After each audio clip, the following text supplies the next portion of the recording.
This episode is brought to you by Amazon Prime. There's nothing sweeter than baking cookies during the holidays. With Prime, I get all my ingredients delivered right to my door, fast and free, no last-minute store trips needed. And of course, I blast my favorite holiday playlist on Amazon Music. It's the ultimate soundtrack for creating unforgettable memories. From streaming to shopping, it's on Prime. Visit Amazon.com/Prime to get more out of whatever you're into.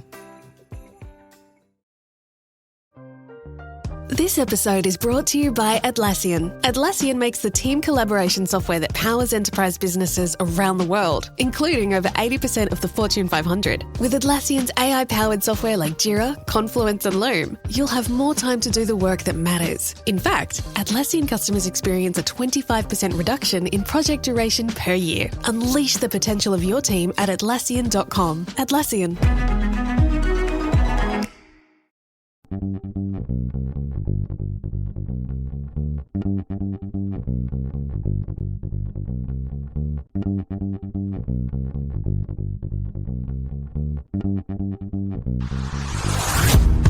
Hey, I'm Amanda from Trifecta Fitness. We're proud to be Clarksville's new Get Fit headquarters. Trifecta Fitness is a state-of-the-art spin and strength training studio. Our spin studio is truly one of a kind in this area, complete with 20 state-of-the-art live fitness bikes and an incredible sound system. Our strength training is done in small groups of 6 or fewer, and all of our strength and spin classes are scalable for every level of experience. Come see us in the heart of Clarksville, just behind MAPCO at the corner of Old Trenton Road and Wilma Rudolph Boulevard. Call us for more info at 931-542-6265 or download our Trifecta Fitness app for a full list of upcoming classes. In October 2019, Arlington, Texas was chosen to be the home of a new national museum, unlike any other. The National Medal of Honor Museum will be a unique home of military history. The 100,000 square foot museum will house exhibits, archives, and artifacts relating to the 3,500 U.S. troops who have been awarded the medal, the nation's highest honor for valor in combat. The museum will have 31,000 square feet of galleries dedicated to U.S. troops who have received the award. The museum CEO, former Navy SEAL and NASA astronaut Chris Cassidy, said the museum will focus on education as much as preservation. The building will have 5 areas dedicated to Medal of Honor winners from the Army, Marine Corps, Navy, Air Force, and Coast Guard. The main gallery will be located in a central plaza under a 25,000 square foot slab of steel, which will appear to be suspended in midair. It will be supported by 5 pillars. Black Rifle Coffee is a corporate sponsor of the museum, as are the Dallas Cowboys. The museum's board also includes over a dozen major corporations and 6 Medal of Honor recipients, including David Bellavia, Patrick Brady, and Britt Slabinski. Army Staff Sergeant Bellavia was awarded the medal for clearing an entire house by himself on November 10, 2004, as a squad leader in support of Operation Phantom Fury in Fallujah, Iraq. He killed 4 enemy fighters and wounded a 5th in close quarters battle. Army Major General Brady flew and coordinated the evacuation of 51 seriously wounded men during a firefight in Vietnam in January 1968. Slabinski, a Navy SEAL chief and team leader, led a rescue team of SEALs during Operation Anaconda in Afghanistan in March 2002. Slabinski and his team flew to a mountaintop ambush site to rescue Petty Officer First Class Neil Roberts, who had fallen from the back of a helicopter. Slabinski led the team through almost constant combat against an entrenched Taliban force. Along with the board members, former presidents Jimmy Carter, Bill Clinton, George W. Bush, and Barack Obama serve as honorary directors. The museum is expected to open to the public in late 2024.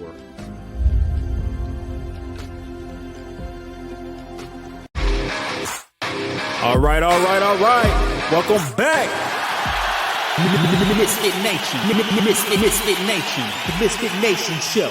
We are a show founded by a veteran and hosted by 2 veterans and a military spouse. Our mission is to get people to tell their stories to the world. If you're an author, share your tips with the Misfit Nation. If you're a musician or an actor, our audience needs to know how they too can get into the business. Coaches, we love our coaches. Come on and share your tips with the Misfit Nation to help them become better versions of themselves. If you are a corporate leader or an entrepreneur, come on and show how you did it and how hard you have fought for success.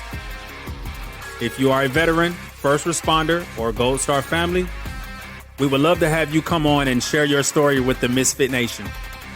We always have time for you.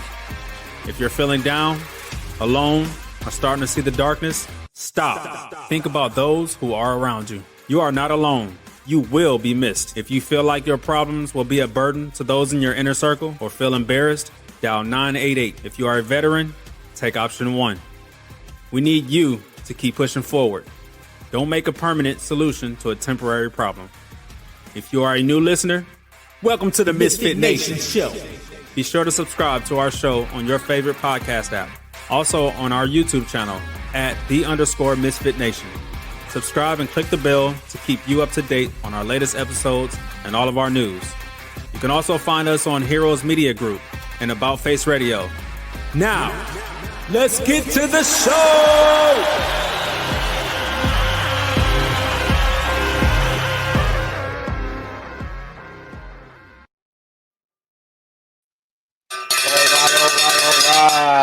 Welcome to our Veterans Day show, a part of our Veterans Week shows. This is our second night in a row of doing this. Last night we had U.S. Navy veteran Rob Diedrich. Tonight we have the Air Force, the Marines, and the Army on with two people.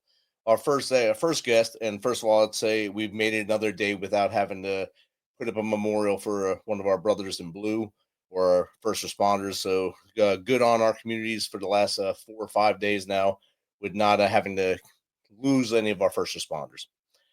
Our guest tonight is a retired lieutenant colonel in the Air Force Special Operations. He served 4 combat deployments to Iraq and Afghanistan.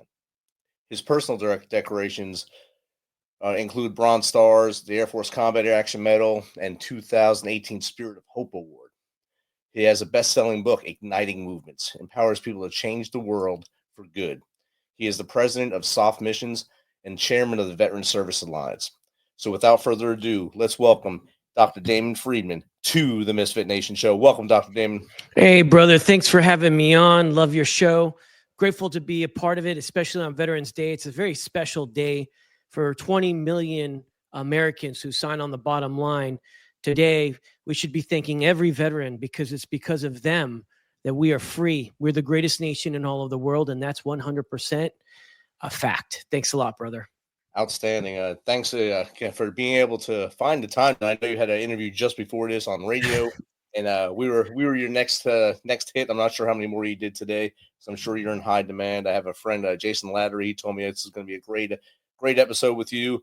He said Damon is awesome, is what he told me. So I hope you live up to his hype, and tell us a little more about you. I mean, I gave a 2-sentence thing about you. I know I didn't mention your Marine Corps background or anything else, so let's jump in and see a little more about you from as far back as you want to go to how we got to SOF Missions.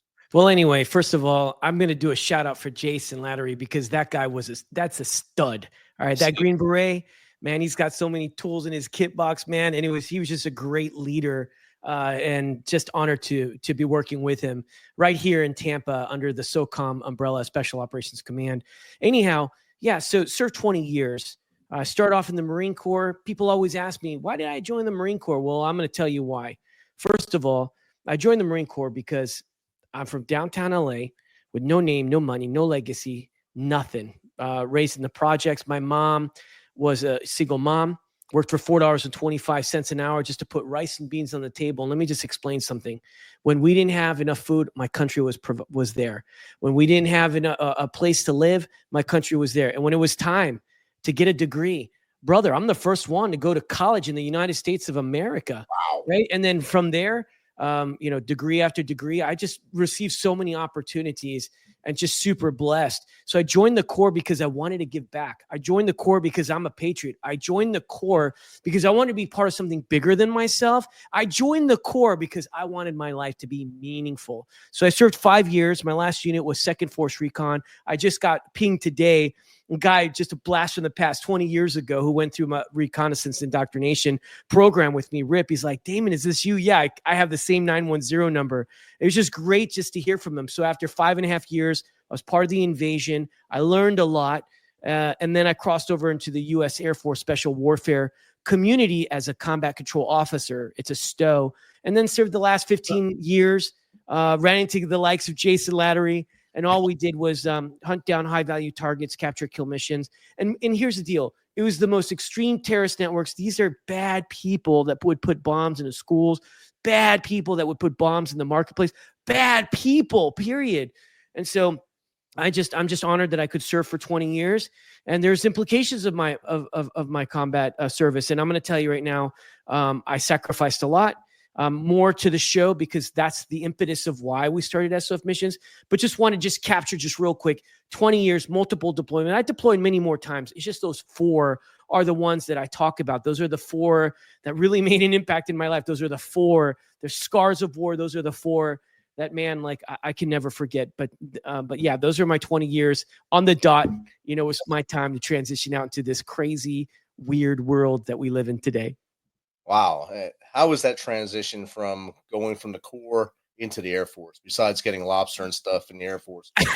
Dude, that's fair. That's fair. You know, a long time ago, I remember I was in the Marine Corps, and I remember Second Force Recon. I had my gold wings on there, and I should just throw a picture your way. In fact, I've got my Force Recon paddle right over here. Nice. The gold wings. And I remember this Air Force recruiter. And I'm in my dress blues, brother. And you know, there's a swag about Marines. Yes. Right? Something just so sexy. And it doesn't matter how ugly you are. Honestly, you put the dress blues on, brother. Come on now. I'm one of the best looking people in the world, man. I'm wearing my dress uniform that hasn't changed. I know, but it's come on, man. It's the best uniform out there. Fact, right? Right. And so I remember just walking through the parking lot, and all of a sudden I heard an Air Force recruiter is like, "Hey, Marine," and I'm like, you know, there's the swag, right? It's like, I was like, somebody just called up on me, right? I'm just sitting there. I'm like, who's talking to this devil dog? Air Force recruiter comes along. He's like, hey, you ever thought about joining the Air Force? I was like, why would I want to join the Chair Force? Now, look, I crossed over, right? It's a joke. It's a joke. But, you know, Marines, they think every department, every unit is substandard. It doesn't matter. SEALs, they stink, right? Rangers, they stink. Delta, who cares? Nobody needs it. Because if you want something destroyed and annihilated, you call the Marine Corps, and in 24 hours, it'll be gone. So, of course, you know, I had my jokes. And then all of a sudden, I learned a little bit more about the Air Force Special Operations Command standing up and really putting some serious money. They were recruiting recon Marines, Rangers, Green Berets, you know, Navy SEALs, and many of us crossed over due to our combat experience. And then what we did was we specialized in that joint terminal attack control, like the air to ground interface. And then all of a sudden, boom, they hooked me up. And all of a sudden it was just like, boom, you know, I went down deep that rabbit hole, man. And it was definitely an illustrious career. And I know I made an atomic impact in my own way in the United States military and for my country. Definitely. And you got to see both sides of the fence. You got to see the grunt life in the Marines, and you got to see grunt life, really what you were doing in the Air Force. You were not just a guy in a TAC or I guess an op center controlling stuff. You were chewing dirt. I mean, you were not just sitting back and saying, hey, you might want to do this. You were out there, and you were in that sand, and in Afghanistan, in Iraq. Which one of those two theaters do you think was more strategically harder for you as a tactical air controller? Yeah, as a JTAC, yeah. So Afghanistan, hands down. Yeah. Iraq was different. I know that in my first deployment as a joint terminal attack controller, a JTAC, and just so that you know, all you people out there, combat controllers are the most lethal weapon out in the battlefield. Somebody would say, what do you mean? I'm telling you right now that a combat controller can conduct massive destruction. You see a village, now it's gone, right? Because here's the deal. Even when I deployed in 2010, going into the Korengal Death Valley, arguably the most dangerous place in the whole world. If anybody's ever seen Restrepo, the Sundance Film Festival Award, if you haven't, you're missing out. It's an incredible documentary. I mean, grab your Coke, grab your popcorn or whatever. You're not getting up. You're not. And that's where I came in to go ahead and extract those soldiers out with the commander of all U.S. forces, General McChrystal, with 2 special forces teams and some very talented combat controllers coming in. And the reality is that combat controllers, they're responsible for the majority of kills in Iraq and Afghanistan. All you got to do is look it up. Controlling air power with precision is where it's at. Now, I also want to say combat control, and that pipeline's hard. It's like 3 years. You know, if you're lucky, you get no injuries, no delays. It's 2.25, maybe 2.5. But it took me about 3 years. And the reality is that I was already, you know, at Second Force Recon. I was already very qualified. I already deployed to Iraq. I was part of the invasion. Like I had my checks in the box, and they're saying we need to go ahead and we need to up you tier 1, tier 2 operative. And we got a lot of training, a multi-million-dollar weapon. But I also want to say one more thing. It's the toughest training that you're going to run into. A lot of people, they talk about Navy SEALs and stuff, combat control, pararescue, special tactics. You got to be a combat diver, the hardest school in the DoD. Bottom line, there's nothing else more difficult than combat dive. None, right? You got military free fall. You got FAA air traffic controller. That is a very difficult school to get through. I don't care who it is. Just FAA air traffic controllers. That is a very, very difficult qualification to accomplish. And then fast forward, we're demolition experts. And then of course the joint terminal attack controller, where you're putting all of it together.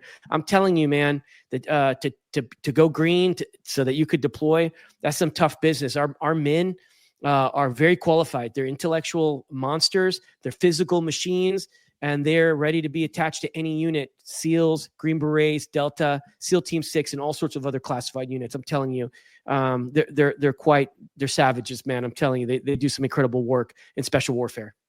Well, they do it not just special warfare; they do it for the regular ground pounders as well. That's right. I had plenty of them with me. That's why I always marked my tours, because they would do the 4-month thing, and every 4 months I get a new team. So at the end of 4 months, I get the new team. Say, all right, I'm 8 months left. 8 months left.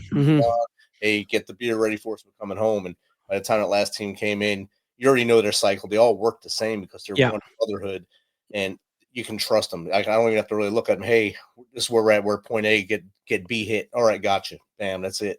I never had to worry about it. So that was something I always knew. And my best friend was in J-Star, so I knew that he was up above me most times. And we still laugh about things now that where we were both coincidentally in the same spot at the same time. Nice. Well, I want to tell you, brother, thank you for your service. It's quite a sacrifice. Anyone who signs on the bottom line, and to be completely transparent, I never think a special operator did more than anyone else, in any branch. Once you sign on the bottom line, you sacrifice, and every one of us have our own gifts, and we utilize them. Some of us can jump out of planes, and some of us can't. Some of us can be on the X, some of us can't. But I value every warrior that helped me, because in order for me to get on the X and execute the mission, we had communications, we had intelligence, we had supply, we had motor T, it goes on and on, armoring, like every one of them, to make sure that we're properly equipped.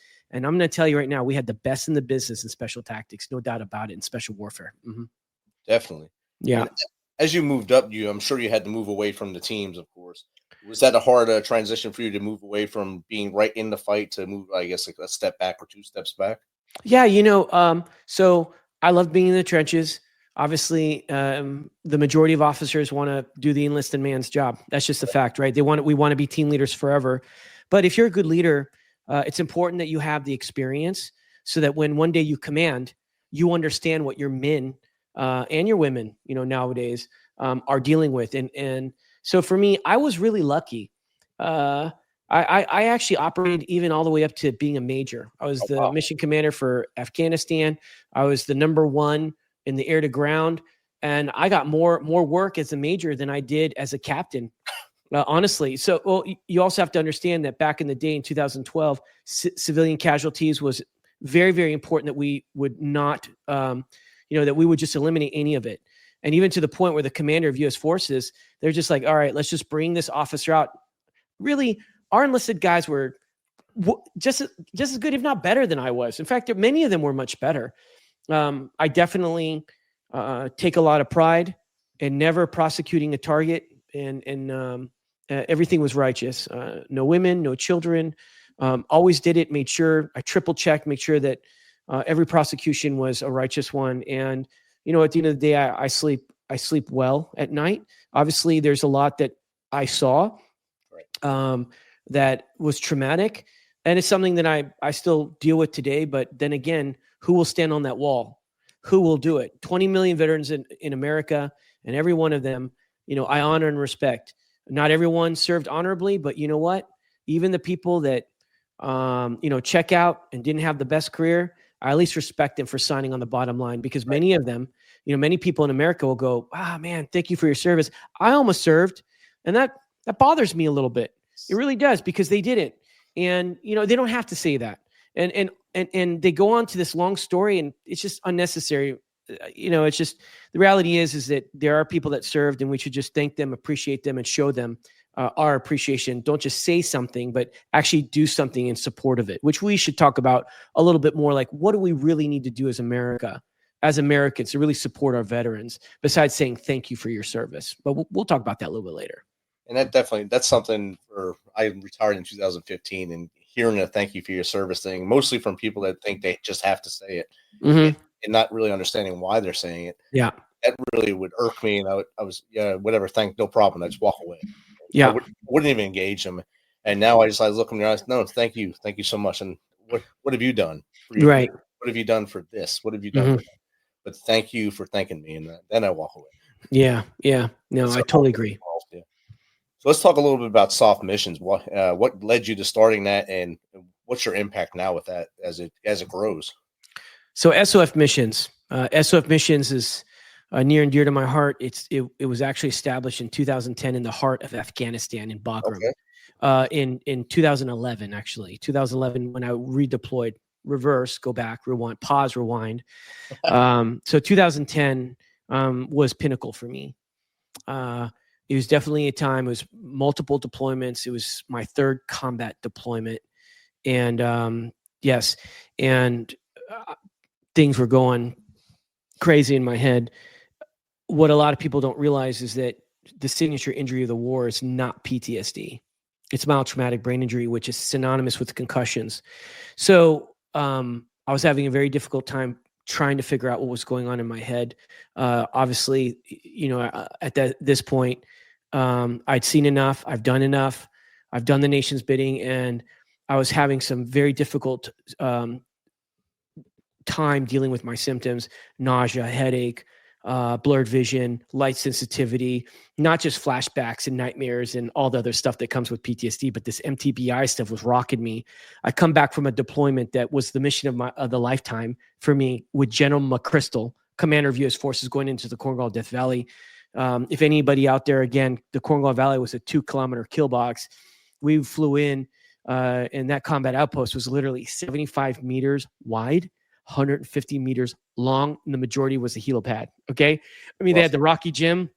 There's no running water. Like, dudes were there for 10 months, and they were just using, little water bottles for showering. That was the shower. Right.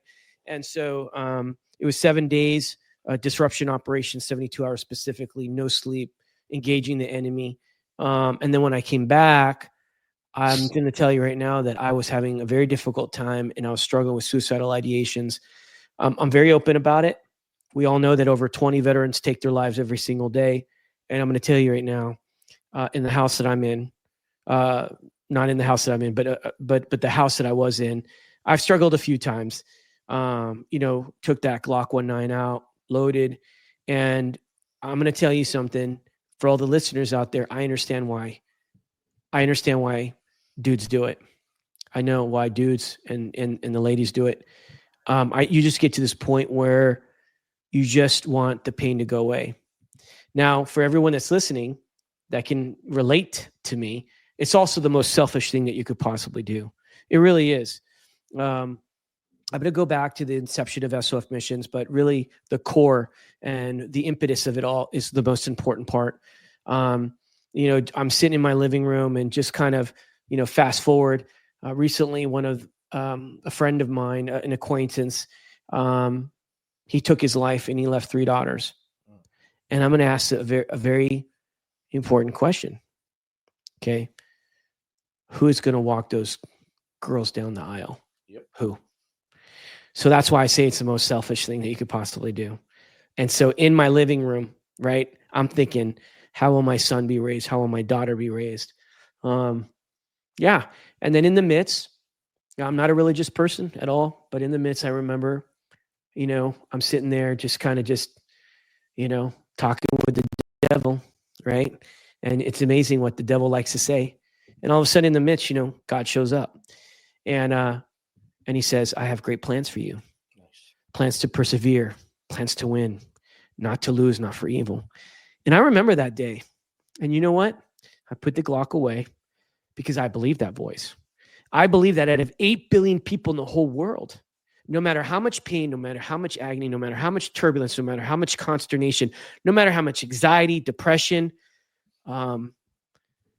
anger, rage, I know that there's great plans for me, right? And so I put the Glock away. And so there were some really incredible people that kind of embraced me. They knew I was struggling. And I went on this journey, this path of healing. It was great. And it was psychological. It was physical. It was social. It was spiritual. It was cognitive. It was the whole thing. And then after a year and a half, I woke up one day and I felt good. It was weird. I'm looking through the window and I'm like, I noticed birds. I noticed the trees. I noticed the sun. I noticed the clouds. I was like, what's going on? And then I got redeployed. So back to Bagram, right. 2011. I'm thinking, and I want you to know that I was on the verge of getting a divorce. I tell you, dude, that close. Wow. Right? That close. And I reconciled with my wife, and all of a sudden she's like, you've changed. Well, that's because, God has a plan. And now I'm embracing the issues that I have. I was educated. I learned about what was going on, psychologically, physically, spiritually. And then I started getting treatments and I started applying them. Whoa, isn't that crazy?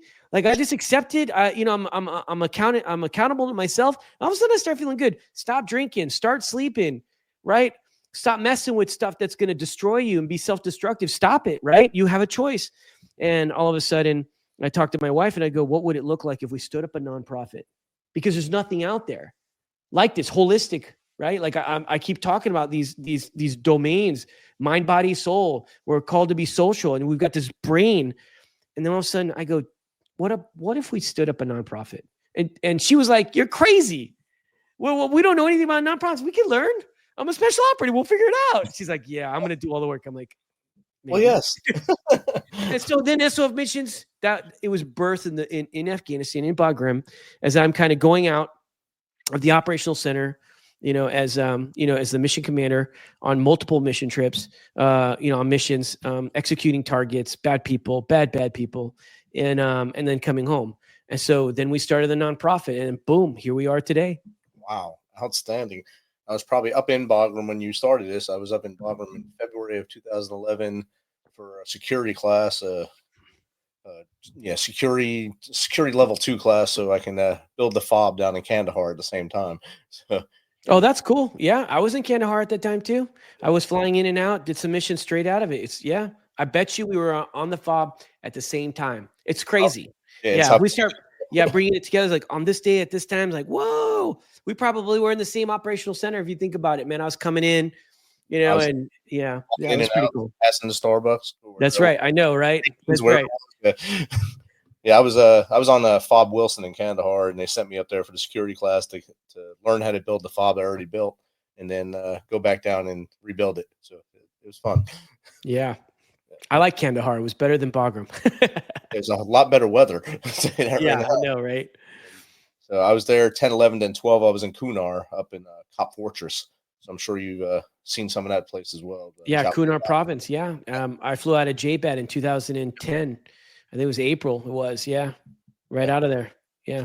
Two completely different worlds from Kandahar to there, but people needed to be taken care of in both yeah, spots. JBAD, Kunar province. I'd rather take Kandahar and hang out there, A way better area. Yeah. Yeah, of course. So you got the mission started, and you have a great crew that's with you. See on the website, plus an awesome board and advisory board. Yeah. It's going now 10, 11 year old. Shoot, 14. Yeah, 12 years now. Yeah, I understand. Yeah. Yeah, math is hard. But never do math in public, bro. You know that, Rich. I seen the little negatives coming up. Oh, I just failed. Where do you see SOF Missions going from here? I mean, you've done this much so far. Where do you see it in the next 5 years? Yeah. So just to kind of expound a little bit on SOF Missions and where we're headed. Right now, we at SOF Missions, we have 3 deliverables. It's the Be Resilient program, right? Our mission statement is that we empower warriors to find purpose and be resilient, right? Purpose. I'm going to begin with saying simply that the two most important days in your life, Rich, is the day you're born and the day you realize why. Right. The second is, you have to be resilient to deal with the turbulence in life. That's the reality of the situation. Over 20 veterans take their lives every single day. It's not because of marital strife. It's not because of, financial difficulties. It's because many of them were unable to deal with the stress, the fire that was coming around the corner, right? And so they decide, they snap in half, and then they do this crime. I like to call it a crime. And because it's a crime against their family and their children and their father and mother and all that other jazz. But again, I still do understand why they do it, but it doesn't mean that it's okay. Anyway, with that being said, SOF Missions is the Be Resilient program. We have the education, Be Resilient training. Then we have the Be Resilient retreats, and they come in all different shapes and sizes. It serves a larger population. It's co-ed, and it really focuses on the physical pillar, and it's the gateway to our main deliverable, which is our Be Resilient clinic, which is a medical clinic. What happens? So we have warriors coming from all 50 states, predominantly in Florida. Governor DeSantis has made it so good for veterans to live in Florida, the most veteran-friendly state. And I'm not saying that because I'm in Florida. I'm saying that because it's the truth.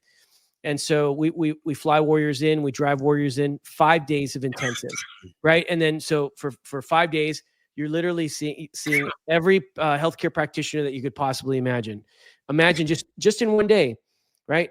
You see the head physician, you see a psychologist, you see a physical therapist, a chiropractor, an acupuncturist, a massage therapist. You see the spiritual mentor all in one day. If you're an NFL athlete, these things happen. If you're a person with a lot of money, these things happen. But the reality is that most veterans don't have that kind of money. The average devil dog that was in Fallujah or a soldier in Marja, they don't get any of this stuff. So what we did was, when we first started, it was just for special operators. But then I expanded it to all MOSs, all branches, anybody that deals with trauma. We want to help them. And so it's 5 days.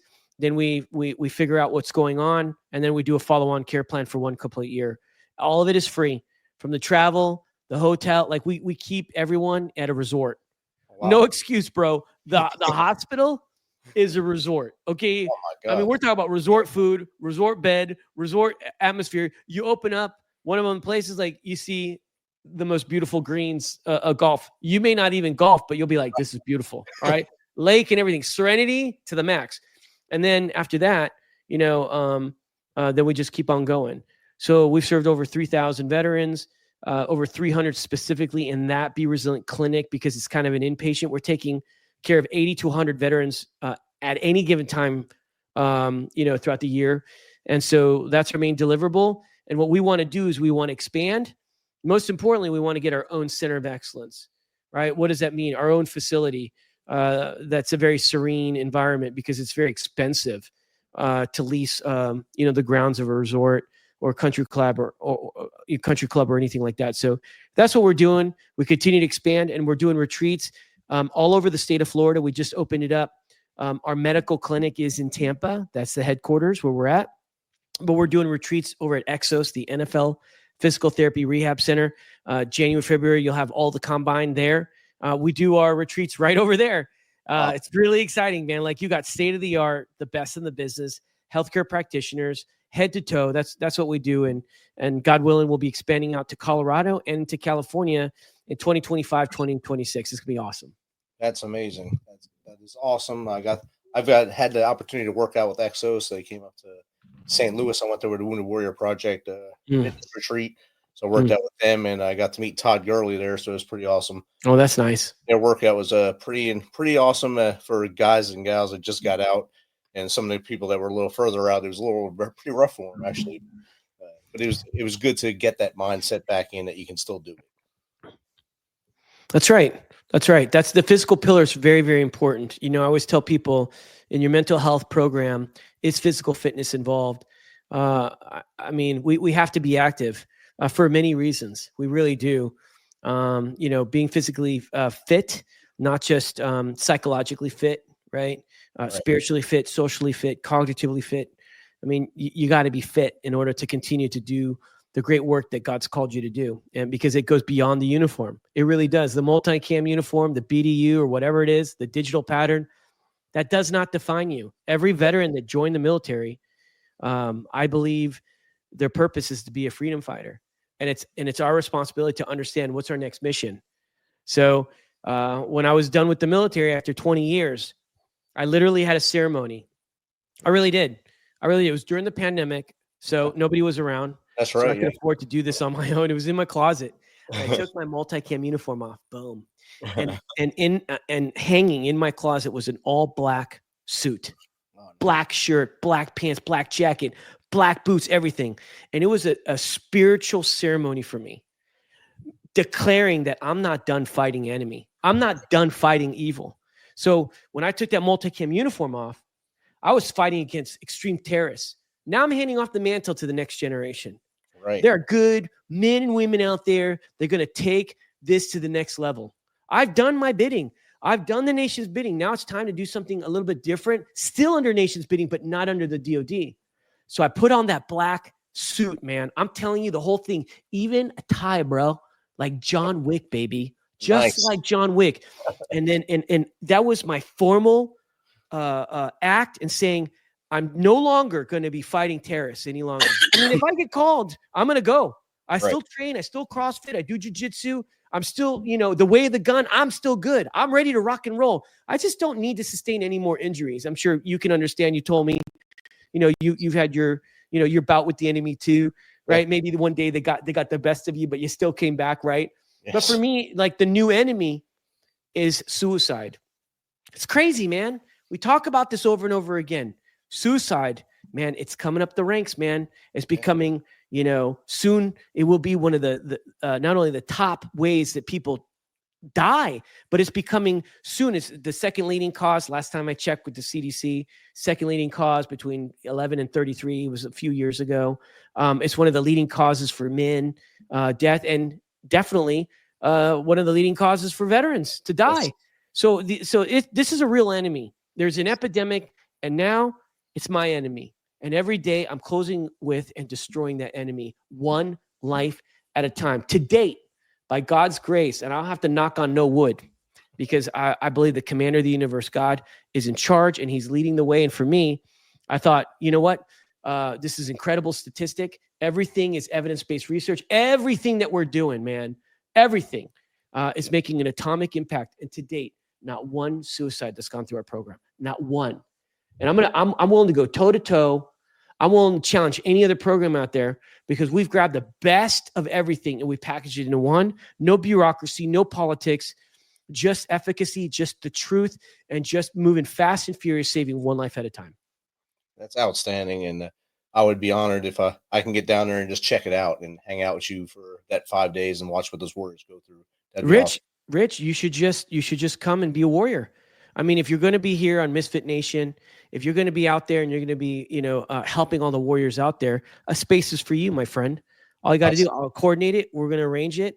We'll fly you in. You don't have to observe it. Be part of the process, man. We're all trying to be the best version of ourselves. We really are.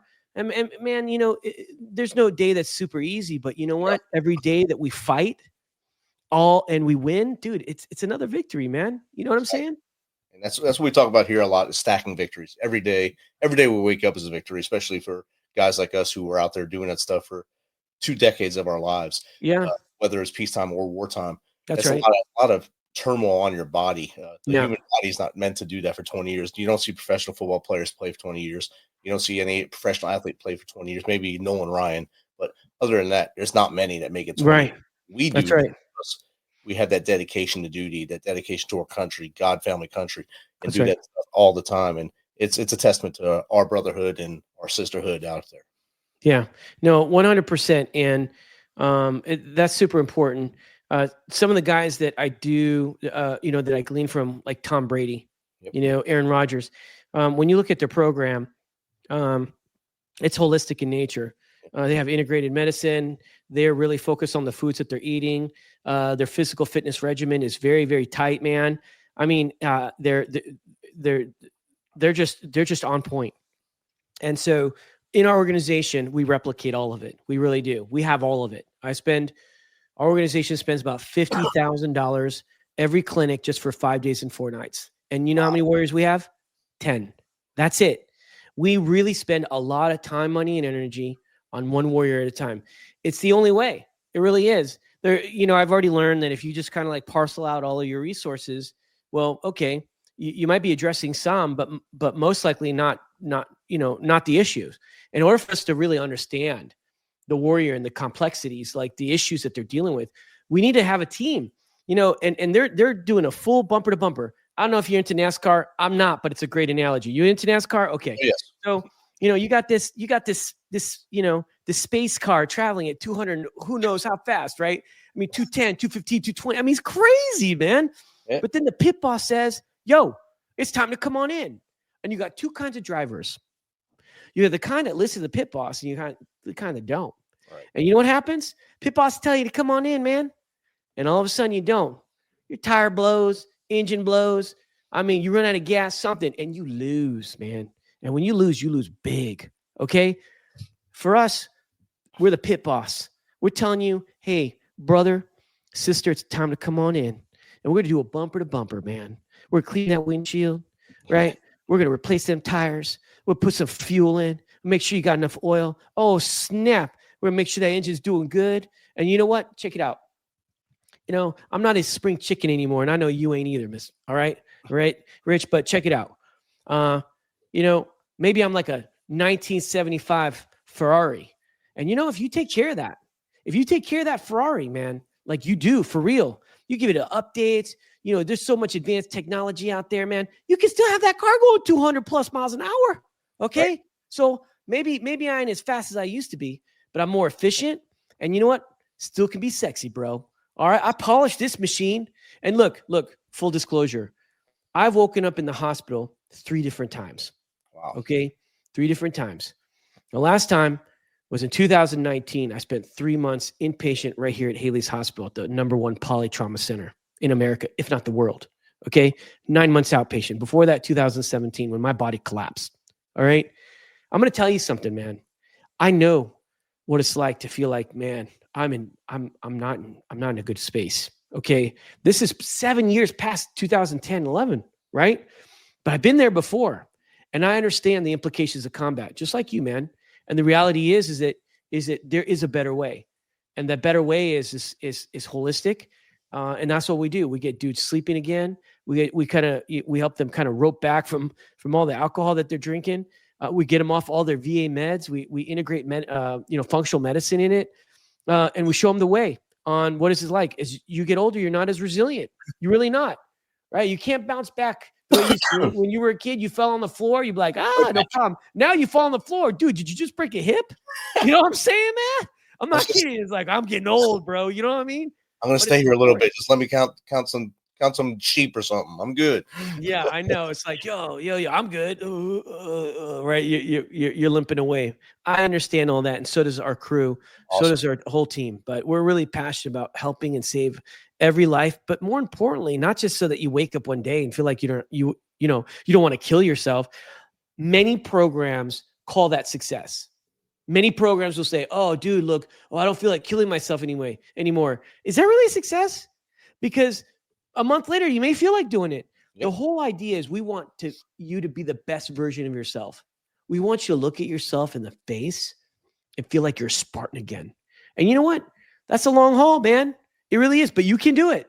I've been there, man. I've been there where I gained the weight. I feel disgusted with myself. I'm just kind of like limping along, and then one day it's like a good friend of mine was like, "Hey, check yourself before you wreck yourself." Remember that phrase? Oh yeah. And I had to like restart from the beginning. Get a reset, baby. Get a reset, man.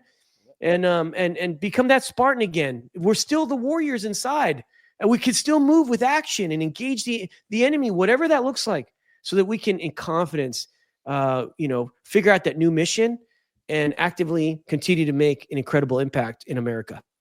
Outstanding. 2 more things I want to talk to you about. You're executive producer of Surrender Only to One, and you're an author of Igniting Movements. Let's talk real quick on those 2. Yeah. So surrender only to one. Yeah. Whichever one you start with, the book or the. Yeah. I was waiting. I'm like, which one does you want to talk? So surrender only one. That was a part of a healing project for me. Able to raise about $1 million. Wow. To make this film with one of the top directors, producers. Man, the faith community really made a big impact. Jack Hibbs Pastor Jack Hibbs from Chino Hills, Greg Laurie from Harvest, and they really helped me out as I was, finding God, finding my purpose, and then figuring out these, the right treatments and modalities for my warriors. And then we ended up putting this film together. Director Dwight Thompson, phenomenal, and we won 6 national awards. And it's about creating awareness of the suicide epidemic. Great movie. And there's a message of hope in it. And that was a part I needed that. And to this very day, we use that film as the introduction. So for all of our warriors that come in, they watch the film. And the most important thing about it is they can see the journey of these warriors, where they started, and just the hell that they went through, only to find hope at the end. And so that's what Surrender Only to One is. Check it out. Again, 6 national awards. I'm very proud of it. And then, of course, my book, part of the process of my education is I wanted to be a nonprofit leader. I studied a lot of movements in the world, social movements, disciple-making movements, all sorts of movements. And during my doctorate program out in California, I wrote a dissertation on it specifically, and then I translated into, a book called Igniting Movements. And this is for anyone that's sick and tired of sitting back and wants to do something good for the world, right? This right here is a study of over 100 movements. You know what? This is the formula. This is the blueprint that you need. It's like, oh, wow, Damon, the book is amazing. Really, all I did was I compiled the research, packaged it together, developed a rubric, right? There's leaders and followers. There's ideological movement. It's what's inspiring followers to go, to the ends of the earth and back. It's very pragmatic as far as the organization, internal moving components on what is efficient. And then most importantly, the strategic output, connecting, communicating, contextualizing, all the things that you need right here, Igniting Movements. Highly recommend it. And it was an Amazon bestseller. Really honored to do it. Just go to DamonFriedman.com. You'll be able to buy it, or Amazon. So it's pretty simple. And here's the deal. Any veteran out there that can't afford it, you let me know. Send me an email on DamonFriedman.com. Say, hey man, I don't have $1 to my name, but I'd love your book. I'll go ahead and send it to them. That's how I feel about my veterans. And anybody that really wants to change the world for good, that's what this book is about. I have a podcast on the Real Life Network called The Damon Friedman Show, and I'm constantly interviewing people, just these nonprofit leaders and just individuals that are just changing the world for good. Inspired me. It's awesome. It's on the Real Life Network, also on my YouTube channel. And then a lot of personal reflections. I'm very transparent. I'm vulnerable, and just being real, because we need to be real. We really need to be real with people, because everybody thinks like you probably have all your crap together and you don't. Everyone thinks that I have my crap together and I don't. I'm still trying to figure out every single day. I'm like, all right, I got another day to live. I got to I got to be faithful with it, because you know what I'm saying? Yeah. So Damon, before I let you go, I want you to give the audience 3 tips to start their day better tomorrow and maybe be more successful as they move forward in life. So the first thing is how you start your morning is very important. Did you know that humans have 12,000 to 16,000 thoughts per day? There's all sorts of concepts, but just for the sake of just making a point, did you know that 90% of your thoughts are the same thoughts that you already thought earlier on? Wow. And 80% of them negative. So 8 out of every 10 thoughts is negative. So the first thing that I like to do is when I get up in the morning, man, I'm really focused on how am I going to stay positive? And here's the deal. Every day is a special day. It's a very important day. And the reality is that I'm really positive. So how you start your day is very important. Number 2, dream. Somewhere along the way, somebody stole our dreams, right? It's like, oh, I'm too old to do it. That's a lie. It's not true at all. As long as you have breath in your lungs, right, you could do anything. This is America. Right. So dream, and then start taking action to fulfill that dream. I'm just going to tell you, though, if you're a veteran out there, you were called, and you are called to be an unstoppable force for good. You've got homelessness. You got drug addiction, the fentanyl. You've got kids that are showing up on day one without any shoes, they don't have a backpack. They don't have supplies. They don't have nothing. And figure out which humanitarian mission you want, man. They're all there, man. I was that kid that showed up without my school supplies. I was the kid that showed up with shoes that were so old with holes in in my shoes and my jeans. Man, how about a kid? There's so much that we can do as veterans. So just remember, your purpose is to be a freedom fighter. Continue to fight for those that can't fight for themselves. Find your new mission. Mine is to fight suicide within the veteran and law enforcement and first responder community. I'm doing that. Even military contractors. What is yours? Find your new mission. Your purpose is still the same. You're a freedom fighter by God's grace. Find your new mission and engage and take action today. That's what I'm telling you. That's what I would recommend. Damon, this has been awesome. Thank you. We could probably go on for hours and hours. Unfortunately, I have a second guest coming in, a Vietnam veteran. If you want to stick around and listen to him, or if you want to jump off, I'll get back with you about going to the BRC with you and hanging out down there with you and getting myself right so I can continue to help the Misfit Nation be right. Hey, brother, all you got to do is just go to sofmissions.org and apply. For anybody out there that's struggling, just remember, find a new tribe.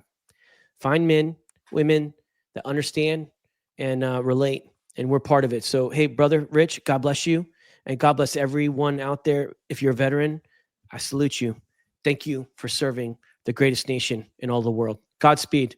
All right, brother. Take it easy. Have an awesome day. You too now. Good night. All right, good night.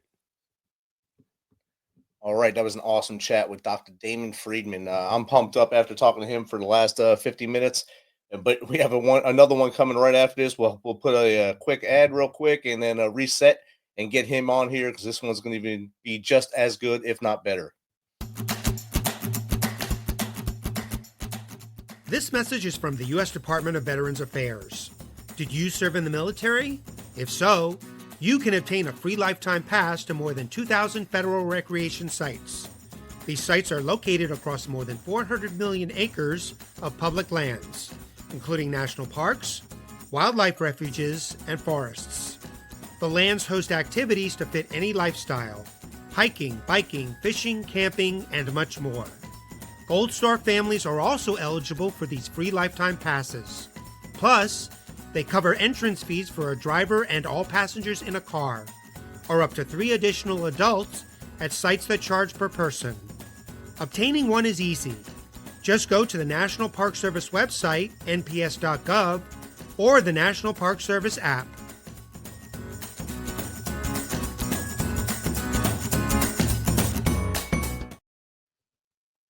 All right. That was a great chat with Dr. Damon Friedman of SOF Missions, U.S. Air Force veteran, U.S. Marine Corps veteran. Now we're going to switch it up here. When we think of war heroes, we've had a lot on this show before. We might envision medals, parades, stoic faces. We really picture them in a stable, whispering to horses, or penning novels about redemption. Now we have a decorated Vietnam combat veteran who is a recipient of the Distinguished Flying Cross and the Purple Heart. He is a civil rights champion and a horse whisperer extraordinaire. In his debut novel, The Horseman's Tale, it isn't just bridging gaps. He's galloping across them, reining in the wild mustangs of PTSD, social injustice, and personal trauma. So without further ado, let's welcome Tom Eccles, Vietnam veteran and author, an extraordinary man. Welcome, Tom. Well, thank you very much for having me, Rich. It's a pleasure and an honor. It's awesome to be on with you tonight. This is a first for us to do dual people at one time in one show. So this is awesome to have you. Thank you for agreeing to be on tonight, and your team having you sign up to be with us. That's awesome as well.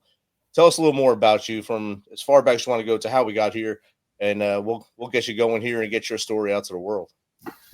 Well, I'm part of that group of babies that were born after World War II, and we were brought up on war movies and heroes and John Wayne and the Flying Hellcats, that kind of thing. And so I always wanted to be a pilot, and had a based on my family, having served for many, many generations, this country in the military, as well as, my personal views on patriotism and civic duty. When I was 18 years old, I was recruited as a senior in high school to apply for and go into flight training program and what they called warrant officer flight training program to become a helicopter pilot. So that was my first profession. I went to flight school and then took Cobra helicopter gunship training at Cobra Hall in Georgia, and was off to Vietnam in 1972. I spent most of 1972 in Vietnam. Wow. So 72 in Vietnam. I was 2 years old at that time. So, but I think this is around the time I was sitting with my dad, and he would talk to me in 3, 4, 5, and we'd watch the little 13-inch TV and watched our heroes that were in Vietnam at that time. So I'm guessing you flew on a Huey, or what were you flying over there? It's a AH-1G Cobra. It's a helicopter gunship. Two pilots and wings with rockets and guns and so forth. It's what's called an attack helicopter. It's a beautiful, beautiful platform. It was still in use when I went to Iraq in 2003 and 4. It was called the Super Cobra at that time. And the Marines used them a lot and helped us and saved our butt a lot with the Super Cobra. So I love that platform as well. Yeah, when it comes to close air support, there's nothing better than a Cobra. It's a gorgeous weapon with a propeller. So I liked it a lot. Was it your choice to go Army Aviation, or was that just something that fell into place? Well, like I say, I was recruited. I'm not sure what the criteria was, but there were about a dozen of the boys from my senior class that were asked to come to a meeting, and there were 3 Army aviators there, and they talked about the program and how we could go in immediately, and so I think I was really the only one who left right after high school, but a few of my classmates followed me over the next year. And so by the time I finished flight school, which was about a year of training, initially I had to go through infantry training because it was a motivational exercise. If you flunked flight school, they gave you an M16 and sent you to Vietnam as a grunt. So, so I had about a year of flight school and a couple months of the Cobra training at Cobra Hall, and then left for Vietnam, where I was a Warrant Officer 1, very junior. I was 19 years old. So I started off as a co-pilot in a gun platoon at the 48th Assault Helicopter Company. Made a lot of good friends, and some of us, the 2 units I served with in Vietnam, F-Troop 8th Cavalry and the 48th, have stayed friends for a lifetime after that. That's awesome. Being a Vietnam vet, I know that when you guys came home, it was a lot different from when we came home from Kuwait and stuff like that. Tell us how your experience as a Vietnam veteran shaped what you became as you grew older. Well, having served in combat, what I'm saying is, what we think it's like, based upon the movies and the war stories and all that, is not really what it's like, and it, for me, and I think for a lot of the pilots that, arrived there fresh from flight school and were in combat for the first time, it was a bit shocking because it's hard to describe when, for example, in a Cobra gunship, I might fly 3 or 4 missions a day. All of those missions were contemplating, either shooting something or helping people who were being shot at, or, the potential for gunfire was there every day. And you really haven't, despite all the training, you haven't fully prepared yourself for the impact of that. And those who survive and do well, in that environment also learn to harden themselves emotionally so that you're able to get past the fear and the grief and, the anxieties that sometimes disable other people. Definitely. And I know when you guys came home, they didn't call it PTSD. They probably called it battle fatigue or shell shock or whatever the term was back then, term that was coined back then. And then it kind of evolved into what we call post-traumatic stress disorder now.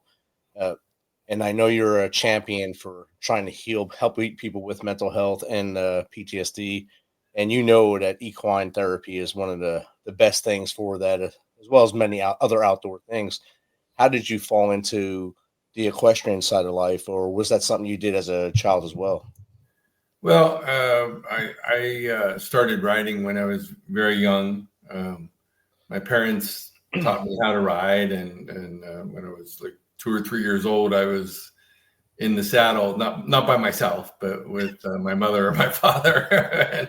But probably by the time I was 4 or 5, I was on the horse and gone.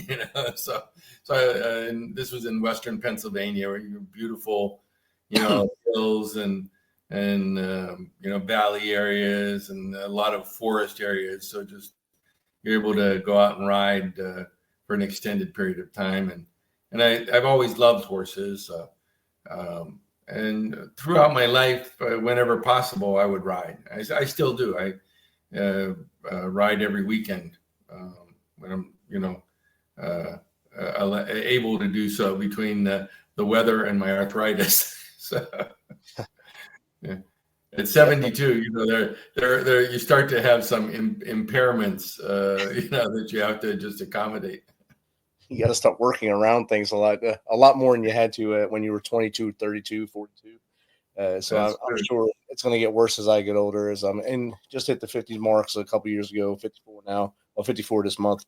And pain starts to feel a little different now as you get older. So you got to really take care of yourself as you move forward. Definitely. Well, as a former Army, you realize that all that training about ignoring the pain and soldiering on comes in handy some days. Yes. I'm okay. Deep down inside, you're not really feeling that awesome about yourself. And part of your work, how many people have you helped with the equine therapy? Well, I mean, just the book I wrote, The Horseman's Tale, the character in the book, it's fiction. Right. And to make sure it stayed fiction, it wasn't an Army helicopter or gunship pilot from Vietnam. That's the main character. There's a Marine recon officer. But the character in my book has PTSD.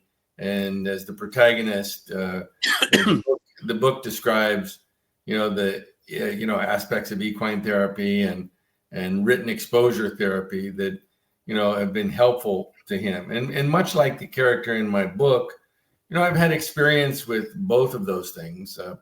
As I pointed out in the book, there are people who aren't familiar with horses who can, go and participate in an equine therapy program and get the benefits of it. But for me, because I grew up around horses and I've had a working horse farm for decades now, I'm around horses all the time. So I get the equine therapy whether I need it or not. But the written exposure therapy, was something that I explored when there was a horse that I helped birth, and he lived to be 22 years old, and he died in my arms after 22 years. And we had a very special relationship. There's every once in a while, you become connected, with the horse, and you have an emotional bond and almost telepathic bond, where you can feel what each other are feeling and sometimes sense what needs to be done. And horses, like somewhat like dogs, believe in unconditional love. They don't judge you. They if you've been with them and they know you, they love you. It's like, I don't know if you have any dogs, but you go to work and you come back after 10 hours and the dog it's like the happiest thing that ever happened to him that you've gotten home, and that's unconditional love. And for veterans especially, but for anybody who's suffering as the result of some trauma or loss, learning how to love and learning how to receive love is extremely important.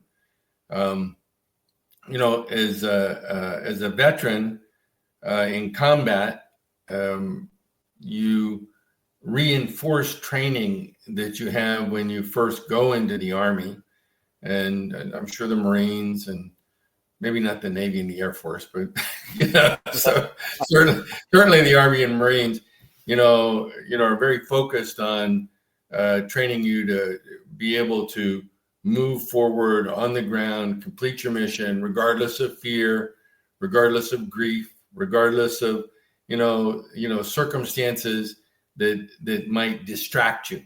So you subordinate or subdue those emotions, and then later in life, the problem is that the PTSD aspect of it, the trauma and the trauma's effects, have never been dealt with because you set them aside based upon your training. That's why PTSD for veterans is oftentimes different and sometimes more severe than people in civilian life that have suffered trauma and are having after effects from trauma. Because in civilian life, if somebody dies, you're taught the 7 steps of grief and counseled, and you're asked to be open to those feelings. Where in the combat arms, you're trained to ignore those feelings and move forward. So that I think is the big distinction, and why a lot of times people think PTSD is something that really only applies to combat veterans, but it doesn't. It applies to everybody. It just has a more of an impact because of our training. Definitely. And in combat or outside of combat, when you say just suck it up or dig deeper, it becomes a lot harder for people when there's other noises in their heads. You talked about the dogs. I have 4 at home, and I get that unconditional love when I come in the house every day, and I get ripped up, I get scratched, I get jumped on, because even if I'm gone for 10 minutes just to go to the store down the street and come back, it's like I was gone forever and come back. Because it's like that squirrel mentality. They don't know how long I've been gone. It's always fun to come home. I try to make sure I have long sleeve shirts on so I don't bleed out before I get to my bedroom to change into work clothes. All right. It's always fun to come home and see that there's someone happy to see me. Because sometimes you do get your better half mad when you leave the house, and I come home, you got to make up to that. But other than that, for the veterans that come home, I mean, your brothers and sisters over in Vietnam, I still see your Cav hat behind you. It's awesome to still see it sitting there behind you and show that pride in what you did back then. And then still, you said earlier, you're still in contact with some of the brothers that you were flying with or in your unit. That's awesome. Do they get to come out and hang out with you on your farm? Yeah, that happens on occasion, and we have reunions of both of those units every year. And the numbers in attendance get smaller every year, but it's just a real pleasure to have had those friends for, I guess it's 50 years now. 1972, so 52 years ago. 52 years, yeah. A long time. That's a long time to be brothers. I mean, to be brothers from other mothers and learn. You probably know more about each other than you did about your own family by that point, because the things you had to go through over there. And then as you both all have grown for the last 50 years, and like you said, you had to say goodbye to some of your brothers because we all get old and we all have an end date, and we just gotta show up on that day and do what we're supposed to do. But I'm an artist, and in addition to writing this book, The Horseman's Tale, I do paintings, and one of the the friends I had in flight school, and he was at the same base that I was at in Vietnam. We went to Vietnam at approximately the same time, even though he was in a different unit. He was in a VIP helicopter company, which, took field grade officers and guests around, and they were looking at this and looking at that. And but he was shot down and was missing in action. And perhaps 30 years afterwards, they found the crash site, and just by happenstance, I was reading in the Orlando newspaper about this helicopter crew that was recovered, because one of the people in the crew was from Orlando. I saw the name of my friend, and I realized, what happened, and I went to the funeral service at Arlington Cemetery, and really nobody was there because nobody knew. After 30 years, right? It's almost like they were forgotten. And so I did a painting called "Lest We Forget," which is hanging in the VA clinic at the Villages in Florida to commemorate that, because things like that to me are very important. I was very fortunate, to have gotten through the war and was able to get a good education and create business and career opportunities for myself. A lot of which was possible because of the discipline I learned in the Army. But we have to remember that some of our brothers were not so fortunate, and some of them have been forgotten. And so that's what that painting was all about. That's amazing. And I'm glad that they have it hanging in the VA clinic there, so that all veterans can see it as they come in, and maybe take that pause to say, yeah, I made it back, but a lot of my brothers and sisters did not. And lest we forget them, say their names as much as you can to keep their memory alive. Yeah, because, those are the ones that gave the ultimate sacrifice. Exactly. And a lot of us, we went through stuff, and we carried that on our shoulders and our heads for the rest of our lives, really. But they never had the chance to carry that burden on their heads or in their shoulders because they didn't come home. They didn't come home whole. So it's a whole different world for them and their families. If you'd like, I'll send you a picture of the painting. Oh yeah, definitely. That'd be awesome. That'd be much appreciated. So my novel, The Horseman's Tale, was written with a purpose, and it's about horses. It's true, and it's because horses for me have been a stepping stone in my life. The work that I do with horses is enriching and healing and exciting, and it's also very athletic. But this story is in large part about a veteran, a retired Marine Corps officer who had a number of extremely traumatic experiences in his youth and in his military service that caused him to survive, to create an emotional callus to protect himself from those blows and from the pain. And in that, he began to lose his ability to love and be open with family and friends and with himself. So this is about his transformation, from that to being a man who's learned how to accept who he is, forgive himself for those things that he had done that he thinks, need atonement, and find his path back to reconciliation and redemption. And in a way, it's a return to innocence, because, sometimes with war and our service, we have to leave whatever concept of innocence we once had. We end up leaving it behind because it can't survive in that environment. but he finds his way back through love, through devotion, through consideration and kindness.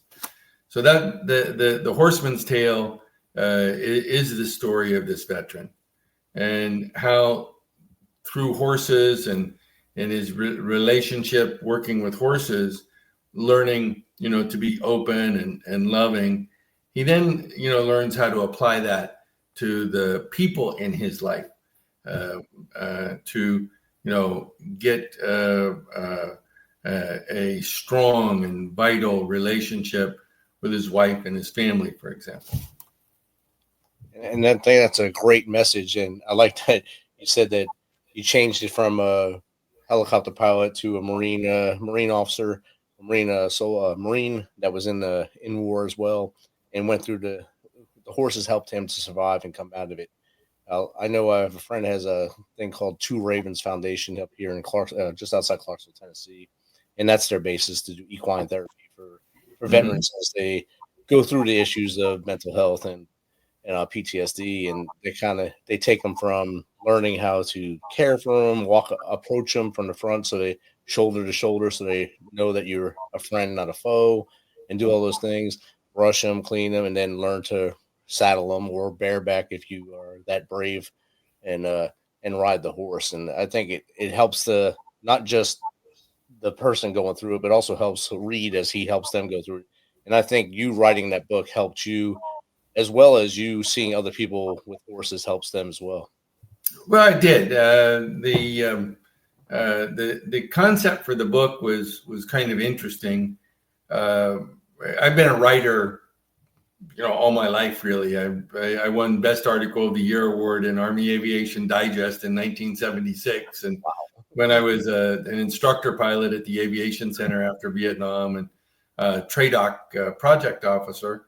And just in July, in the Army Aviation Magazine, had an article published related to aviation simulation progress using simulators for training. And I've written articles, horse articles for magazines and legal and international journal articles. So I like to write, but this particular novel started off with a short story. I think I mentioned I had a horse that I had a very special relationship, and when he died, I was heartbroken, and I found that even though I had seen a lot of death in the course of my life, I really didn't know how to grieve properly, and it was disabling me. And I was familiar with journaling therapy or written exposure therapy. So I decided to sit down and write a story about my horse. His name was Shiloh. And it was a pretty good story, and it was very emotional. And a lot of my friends had said, you ought to turn that into a novel. But, a short story doesn't make a novel. A novel requires story structure and a plot and, the ability to fictionalize somewhat to keep, if you have 300 or 400 pages, getting somebody to find it interesting enough to go page by page by page and not want to put it down after just a few pages requires a little bit of drama. So what I did was, think about doing this novel, and I got a sort of an epiphany watching a news channel, and you may have seen these Camp Lejeune commercials on television. Yeah. So this was like a 2-year period of commercials all the time, because the government, through the base administration at Camp Lejeune, had concealed that there was water contamination on the base, and there were tens of thousands of Marines and their families that were, there for training or living there, and it had dramatic effects. I mean, birth defects, some of which caused death, cancers, Parkinson's disease, and I was sitting there in the evening, and I had my whiskey and my lazy boy, and I had my feet propped up, and this commercial comes on, and I thought to myself, you know, if I found out from this commercial that 40 years ago or 50 years ago, I had a child that was born with birth defects and died because of something that they were concealing, or if one of my family members had cancer, or that kind of thing, I would just explode, Right. and be outraged. And that's when it came to me that this will be the context for the story, because Colonel Montgomery's retired. He's there by himself. All the children are gone. His wife died of liver cancer just a year earlier. And he had a baby that was born at Camp Lejeune when he came back from Vietnam. And he moved his wife and his first son to the base with them. They had a baby that was severely birth defected and died. And he never knew the cause of it. But those elements of grief were things that he was never able to deal with either. And so knowing what caused it was a trigger for his PTSD, and he just explodes. He throws his whiskey glass at the television, the big screen television, and then he starts to collect himself. And after he cleans up his mess, he gets some more whiskey and his laptop, and he sits down and just bows. Because for the first time in his PTSD therapy, this journaling therapy that he participates in with the VA, for the first time, he knows what the trigger is for his explosion. And he vows to write until he runs out of words or whiskey. And it's a long night. But in the course of that night, in the course of that journal, you get to see the innermost aspects, the darkest corners of, and the fears and the aspects of Colonel Montgomery that he would never tell anybody else. He's putting it down on paper for himself. So it gives a lot of insight into one person's psychological condition, and it gives a lot of insight into how a person can work themselves through those kinds of problems. So that's what this book is about. It's not just about horses. It's about a veteran and his journey to reconciliation and redemption. And the name is instructive. I don't know if you. I remember in high school we had to study in literature Chaucer's Canterbury Tales. Have you ever, I've heard of Canterbury Tales. Yes. Yeah. So the Canterbury Tales were the first work of English fiction, and it's in Old English. You can barely understand it. That's not English today. But what it was about was every night pilgrims agreed. They were on a pilgrimage to Canterbury Cathedral, where they would receive a blessing that sort of removed their sins, but they had to work towards that. And every night one of them would tell their story about what they'd done and why they were doing this and what they hoped to achieve. And the stories were very much tailored to deal with some of the social conditions of the time. Now this is 600 years ago, when some of these things, if you talked about them as if it were your statement, you could go to prison or be burned at the stake or whatever. But Chaucer was able to say a lot of things because when he made it a story, it's fiction. So he wasn't saying it. The barmaid was saying it, or one of the these different characters would say things that were their ideas. So the similarity here is that we've always had, as a part of our human condition, this desire at some point in our life to work through those things that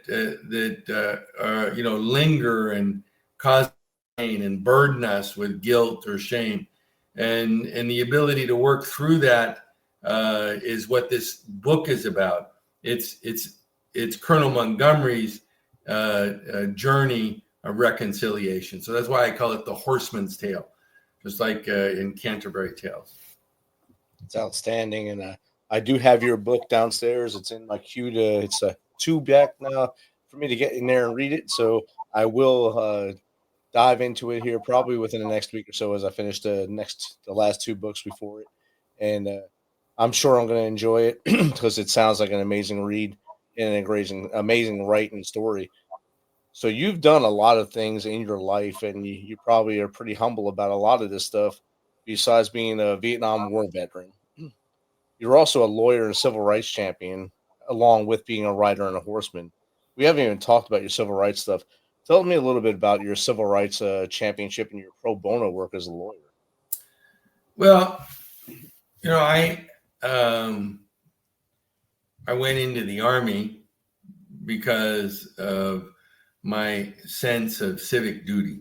Right. And a part of that was I looked at the Vietnam War as service where many people don't remember what communist aggression was like across the world, and the communist governments very autocratic, and so I felt like we were holding the line for democracy and our way of life on the borders of where that aggression was taking place. So when I got back,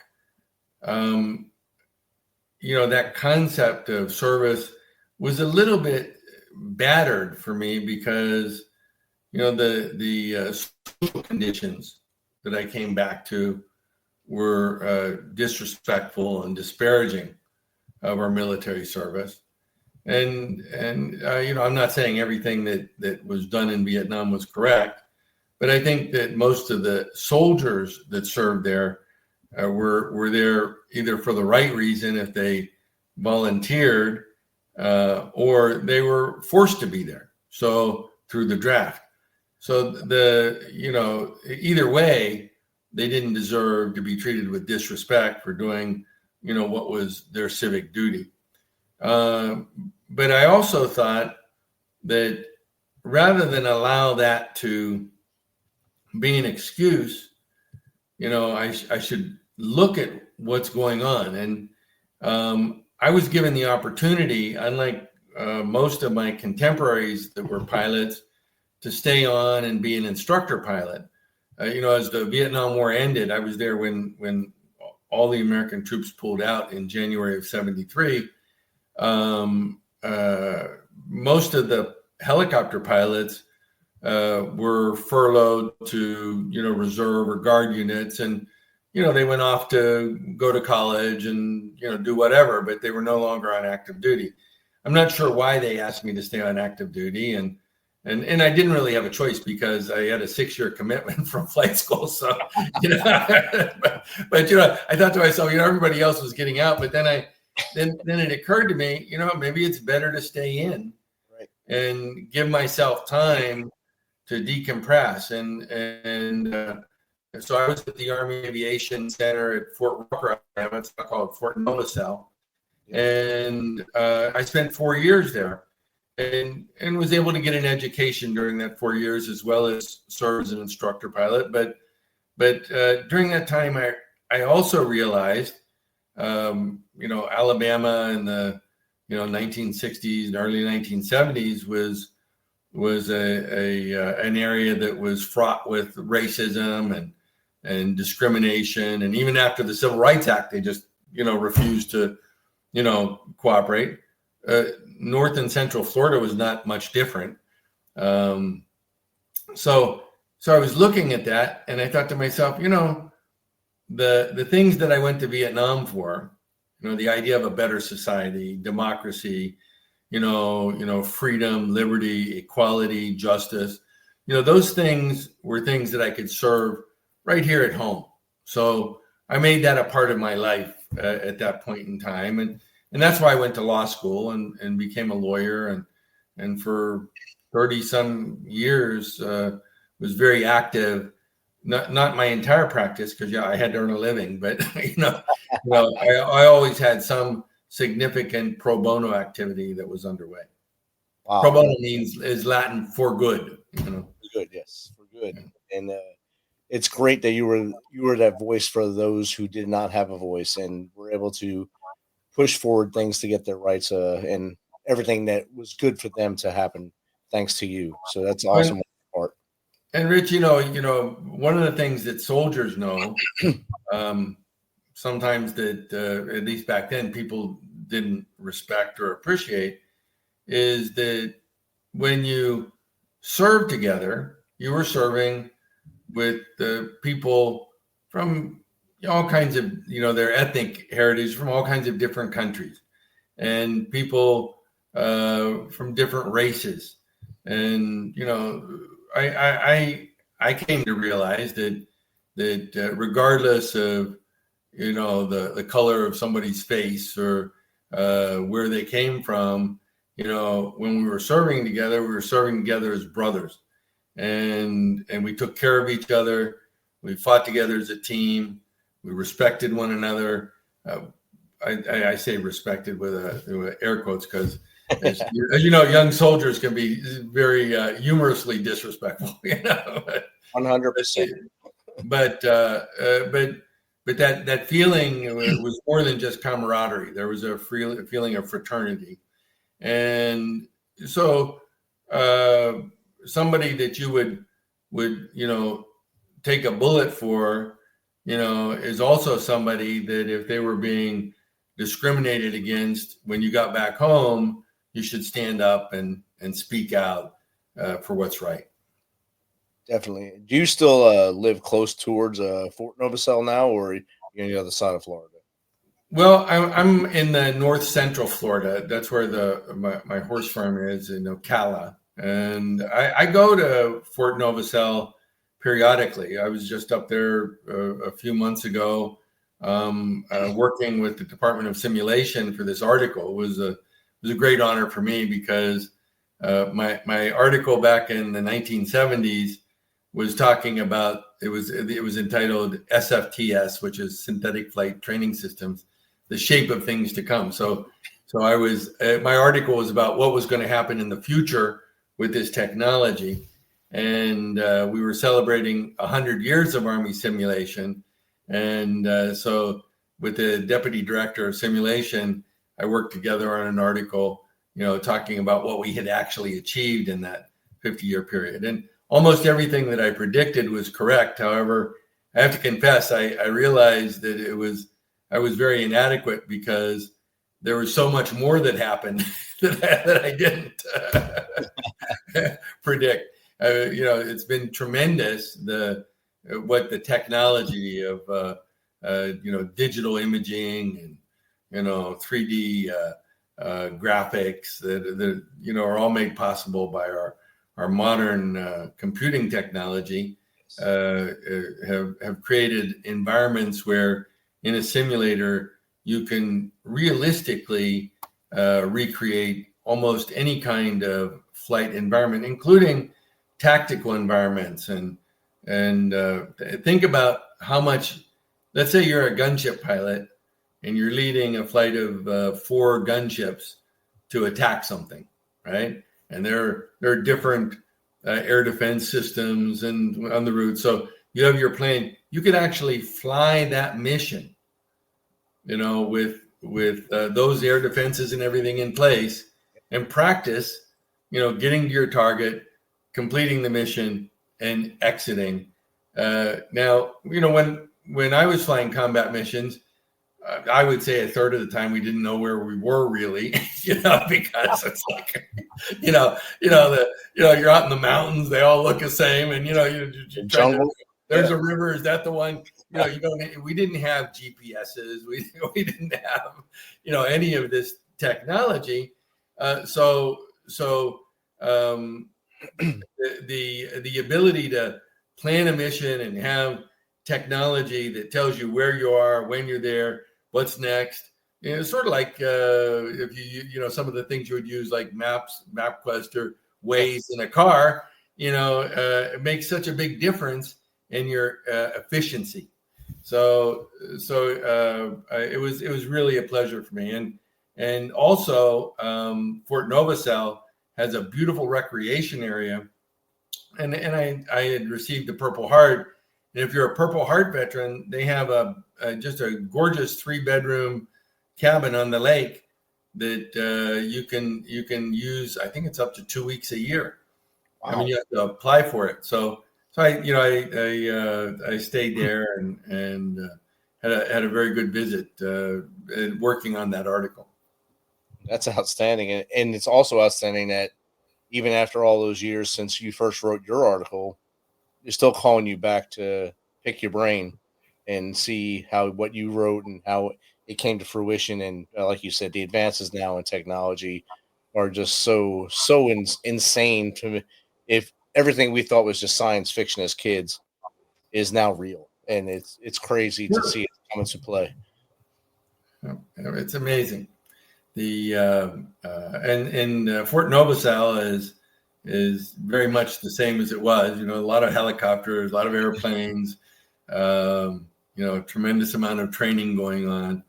And when I was an instructor pilot there, Mike Novosel was like a legend. He was a warrant officer who received the Congressional Medal of Honor for flying a number of combat rescue missions, rescuing I forget how many people from a very dangerous situation, and so we all looked up to him. I was a chief warrant officer when I got to Fort Ruck. It was called Fort Rucker as an instructor, but I was still, I think, 21 years old. So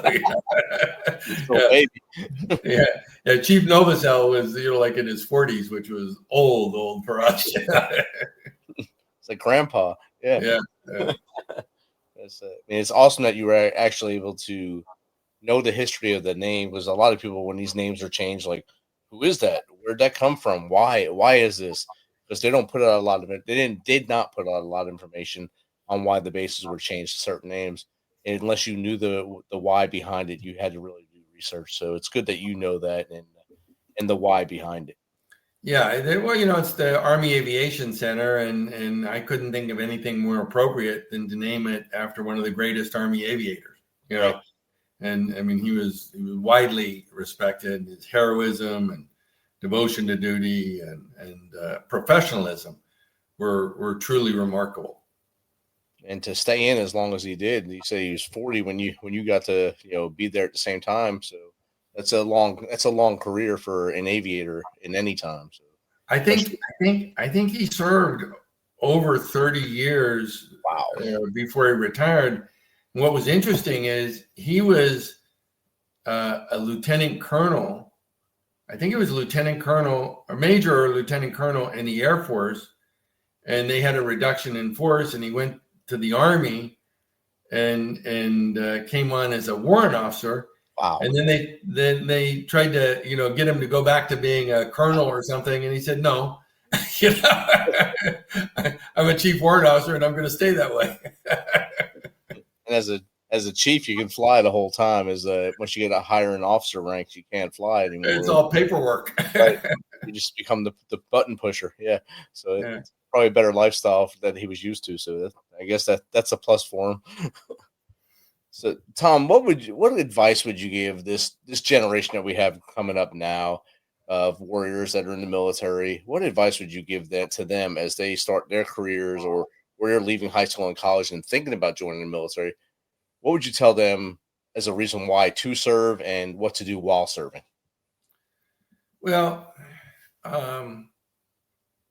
much of the things that I've accomplished in my life, and these are some varied activities that I've done over the years, have been because as a first consideration, I try to think of where I can make a difference, where I can do some good, where I can be of help.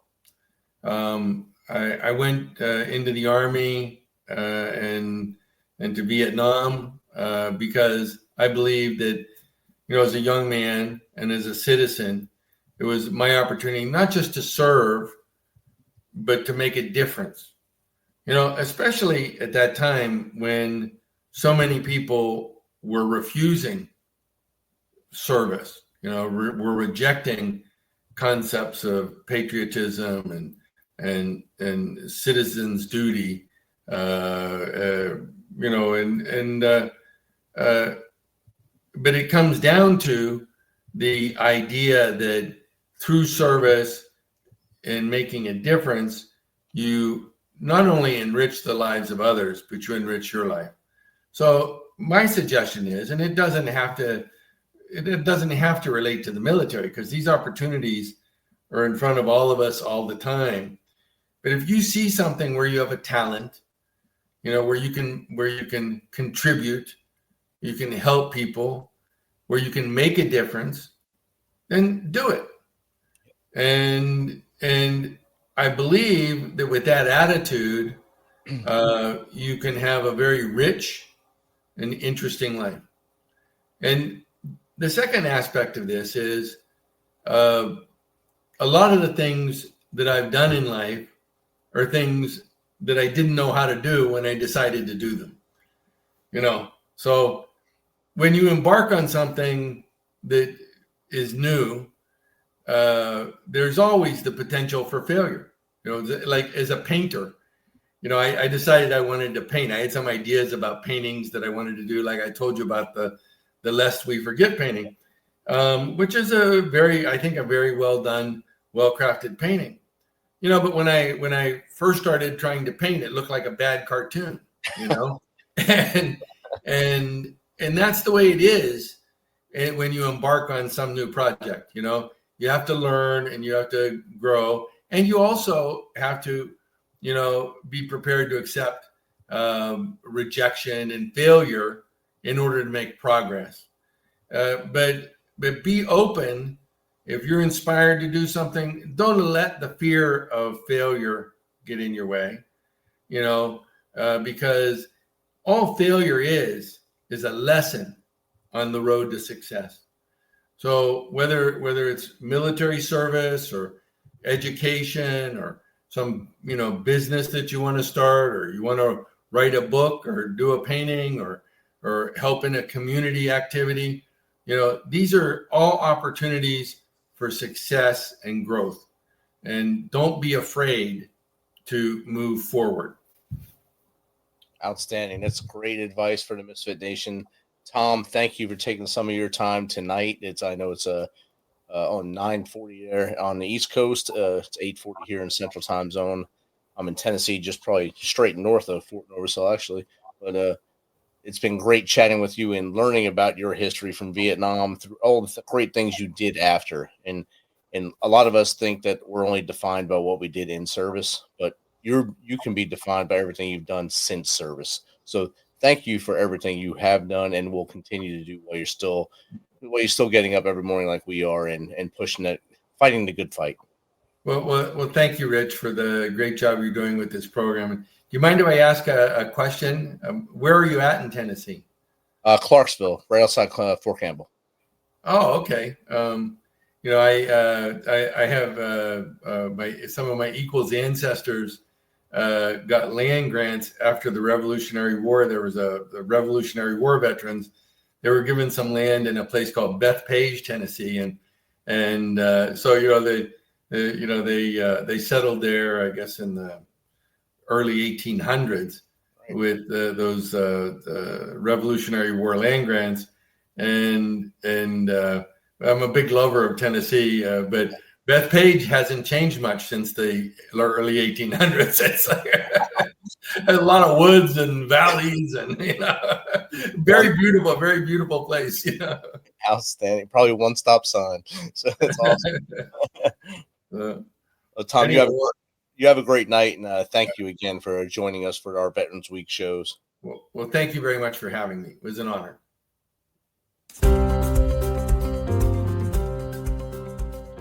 This is a message from the U.S. Department of Veterans Affairs. Got a question about your VA benefits, healthcare, or eligibility? Go to va.gov, where you can access a new interactive chatbot to ask questions 24/7. One can still browse the